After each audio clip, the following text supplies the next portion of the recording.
여러분의 투자 아이디어 확장에 도움이 되겠습니다. 오늘 알아볼 종목은 바로 동양생명입니다.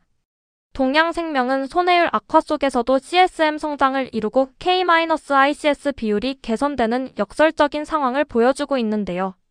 1분기 순이익은 250억 원으로 작년보다 45.8% 감소했지만 K-ICS 비율은 185.8%로 58.6%p나 급등했습니다.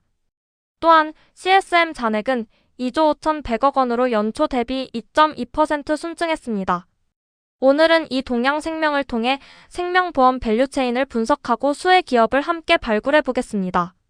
먼저 동양생명이 어떤 회사인지부터 보겠습니다. 동양생명은 우리금융그룹 계열의 생명보험사입니다. 요즘 TV 광고에서 수호천사 광고 많이 보셨죠? 네, 그 회사입니다. 사업 구조를 간단히 정리해 드릴게요. 핵심은 종신보험입니다. 사망 시 보험금을 지급하는 상품인데요. 동양생명은 올해 종신보험 판매를 집중적으로 확대하는 전략을 쓰고 있습니다. 장기납 종신, 즉 보험료를 오래 납입하는 상품을 늘리면서 수익성을 높이는 방향입니다. 건강보험은 반대로 축소하고 있어요. 손해율이 너무 올라갔기 때문입니다. 연금과 저축도 수익성이 낮아서 규모를 줄이는 중입니다. 투자 부문은 31조 9천억 원의 자산을 운용하는데요. 채권 비중이 70%로 안전하게 운용 중입니다. 이 회사에서 지금 주목해야 할 가장 큰 포인트는 뭐냐고요? 바로 K-ICS 비율이라는 자본 건전성 지표가 단 1년 만에 58.6%포인트나 급등했다는 겁니다. 이번에는 동양생명의 핵심 성장 동력 중 하나인 K-ICS 비율에 대해 자세히 알아보겠습니다. K-ICS 비율이 뭔지 궁금하신 분도 계실 텐데요. 쉽게 말하면 보험사의 재무 안전성을 보여주는 지표입니다. 보험사가 갑자기 큰 손해를 봐도 버틸 수 있는 자본이 얼마나 있는지를 보는 겁니다. 100%가 최소 기준인데 높을수록 안전하고 여유 있는 회사라고 보시면 됩니다. 동양생명의 K-ICS 비율을 보면요. 작년 1분기에는 127.2%였어요. 그런데 이번 1분기에는 185.8%로 껑충 뛰었습니다. 무려 58.6%포인트 상승입니다. 어떻게 가능했냐고요? 두 가지 이유입니다. 첫째, 가용자본이 3조 3,862억 원에서 4조 3,036억 원으로 약 27.2% 늘어났습니다. 버틸 수 있는 여력이 커진 겁니다. 둘째, 요구자본이 2조 6,628억 원에서 2조 3,168억 원으로 약 12.9% 줄었습니다. 보험사가 필요로 하는 자본이 줄었다는 의미입니다. 게다가 듀레이션 갭이라는 지표도 작년 1분기 마이너스 2.3에서 올해 1분기 플러스 0.2로 전환됐는데요. 이게 플러스로 바뀌었다는 건 금리가 오르더라도 손해가 줄어드는 구조가 됐다는 의미입니다. 다시 말해 자본 건전성이 구조적으로 크게 좋아졌다고 볼 수 있습니다. 다음 성장 동력은 IFRS 17시대의 핵심 지표인 CSM을 살펴보겠습니다. CSM이란 계약 서비스 마진, 쉽게 말하면 보험사가 앞으로 받을 미래 이익의 창고입니다. CSM이 클수록 미래에 인식될 이익이 많다는 뜻이에요.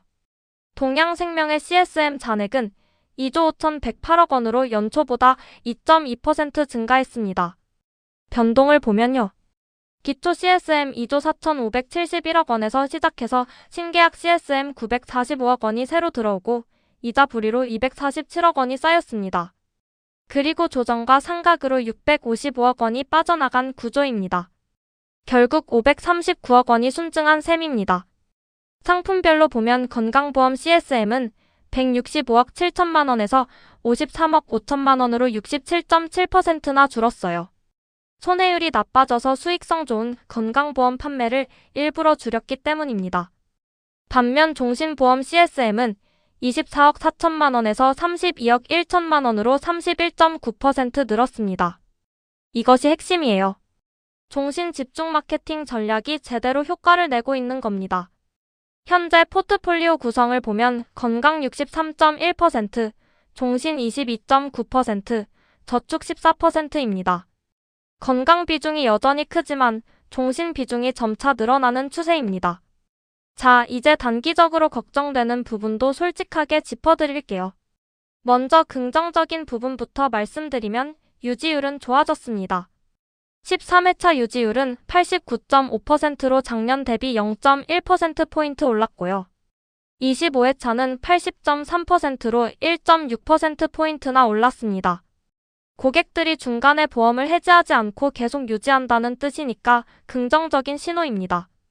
그런데 문제는 손해율입니다.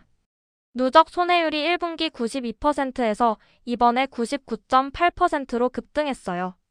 이건 보험료 100원을 받아서 거의 100원 가까이를 보험금으로 내주고 있다는 뜻이에요. 사실상 손익분기점에 근접한 겁니다.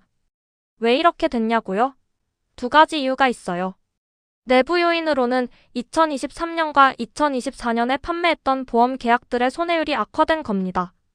외부 요인으로는 의료 대란 정상화, 즉 의사들이 파업에서 복귀하면서 병원 방문이 늘어 보험금 청구가 증가한 겁니다. 회사는 이미 대응하고 있어요. 건강보험 신계약 판매를 줄이고 있거든요. 이렇게 하면 앞으로 손해율에 영향을 주는 계약이 줄어들기 때문에 시간이 지나면 자연스럽게 손해율이 낮아질 것으로 예상됩니다. 이번에는 숫자로 실적을 정리해 드릴게요. 보험 손익은 작년 1분기 41억 원에서 이번에 224억 원으로 무려 449.9%나 급증했습니다. 이건 정말 인상적인 개선이에요. IFRS 17 기준으로 보험 본업의 이익이 확실히 좋아지고 있다는 신호입니다. 그런데 문제는 투자 손익입니다. 작년 1분기 546억 원에서 이번엔 87억 원으로 84%나 급감했어요. 왜 이렇게 됐냐면 중동 사태 같은 매크로 악화로 금리가 뛰면서 보유 채권의 평가 손실이 났기 때문입니다. 이건 시장 상황에 따른 일시적인 영향으로 봐야 합니다. 결국 연결 당기순이익은 250억 원으로 전년 대비 45.8% 감소했습니다. 그래도 긍정적으로 볼 점이 있어요. 수입 보험료가 1조 2,370억 원으로 24.5%나 증가했거든요. 보험 판매 자체는 잘 되고 있는 겁니다. 이제 동양생명의 성장이 어떤 기업들에게 기회가 되는지, 즉 밸류체인을 분석해 드릴게요. 동양생명을 중심으로 연결된 생태계는 크게 네 방향입니다.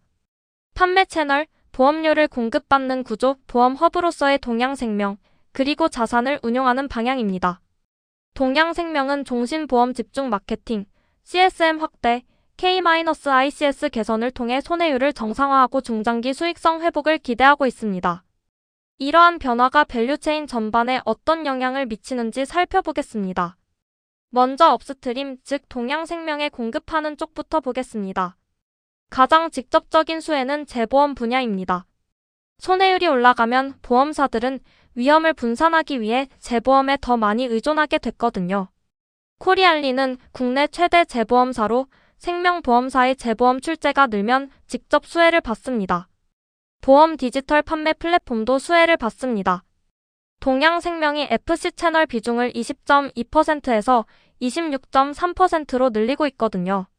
설계사들이 활용하는 디지털 툴, 비교 플랫폼 수요가 자연스럽게 늘어납니다. 카카오페이 같은 인슈어테크 기업들이 수혜를 받을 수 있어요. GA 법인 대리점도 빼놓을 수 없습니다. 동양생명 보장성 보험 AP의 57.6%가 GA 채널을 통해 팔립니다. GA가 상품을 팔아줄수록 수수료를 받는 대형 GA사들이 수혜를 받겠죠. 이처럼 FC 채널 강화와 GA 수익성 관리, 재보험 활용을 통해 판매 및 위험 관리 생태계 전반이 수혜를 받을 수 있습니다. 다음으로 다운스트림, 즉 동양생명이 자산을 운용하는 방향의 수혜도 큽니다. 동양생명이 거두는 보험료는 31조 9천억 원의 운용자산으로 이어집니다. 이 돈이 채권, 대출, 해외 자산 등으로 투자되면서 이자 수익 5.3% 성장을 만들어냈어요. 채권 비중이 70%나 되는데 이 채권 운용을 위탁받는 자산운용사들이 수혜를 받습니다. 미래에셋 자산운용, 삼성자산운용 같은 대형 자산운용사들이 생보사 채권형 펀드를 위탁받아 수수료를 받는 구조입니다. 한국투자증권, NH투자증권과 같은 투자증권사들도 보험사 채권 딜링 및 인수를 주관하며 수혜를 볼 수 있습니다. 헬스케어 분야도 주목할 만합니다. 손해율 관리를 위해 건강증진형 보험과 디지털 헬스케어 연동이 강화되는 추세거든요. 라이프 시멘틱스, 카카오 헬스케어 같은 건강 데이터 플랫폼 기업들이 이 흐름의 수혜를 받을 수 있어요. 대출 채권 4조 5천억 원 중에는 PF 대출이 21.2%, 기업 부동산 담보가 28.3%를 차지합니다. 부동산 시장이 안정되면 이 대출 자산의 건전성도 좋아지겠죠. 여기서 잠깐 구독과 좋아요 부탁드립니다. 이런 분석 영상 더 만들어 드리려면 여러분의 응원이 필요합니다. 지금까지 설명드린 동양생명 밸류체인과 관련하여 주목할 만한 수혜 연관주를 한눈에 정리해 드립니다. 가장 직접적인 수혜는 코리알리입니다. 손해율 악화로 재보험 출재가 늘면 국내 독점적인 재보험사인 코리알리가 가장 직접적인 수혜를 받아요. 보험 플랫폼 강화로 카카오페이가 수혜를 받을 수 있고요. 미래에셋 자산운용과 삼성자산운용은 생보사 채권형 위탁 운용의 수혜를 받습니다. 헬스케어 분야에서는 라이프 시멘틱스가, 투자증권 분야에서는 한국투자증권이 주목됩니다. GA채널의 성장과 함께 대형 GA사들도 동양생명 상품 판매 수수료 수익으로 수혜를 볼 수 있고요. 그리고 모회사인 우리금융지주도 빼놓을 수 없습니다. 동양생명의 자회사 실적이 우리금융지주의 지분 가치에 연동됐거든요. 마지막으로 동양생명의 투자 결론입니다. 주요 재무지표를 보면요. K-ICS 비율 185.8%로 자본 건전성이 크게 개선되었고 CSM 잔액 2조 5,100억 원으로 미래이익 파이프라인이 견조합니다.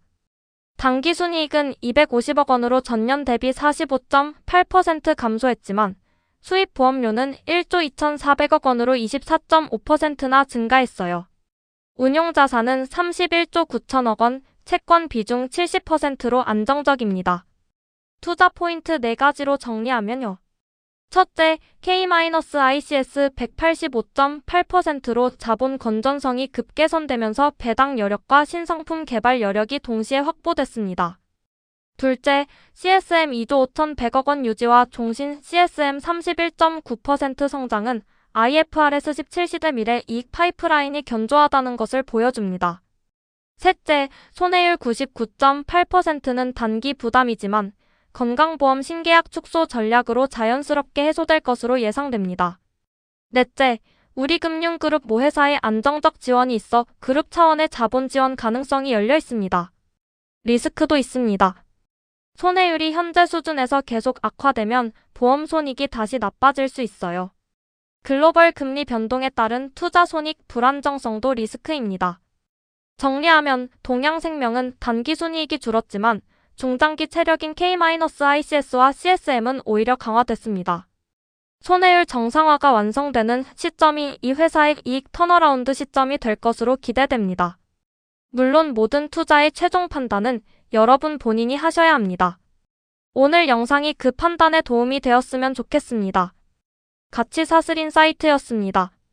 구독과 좋아요, 알림 설정으로 다음 인사이트도 놓치지 마세요.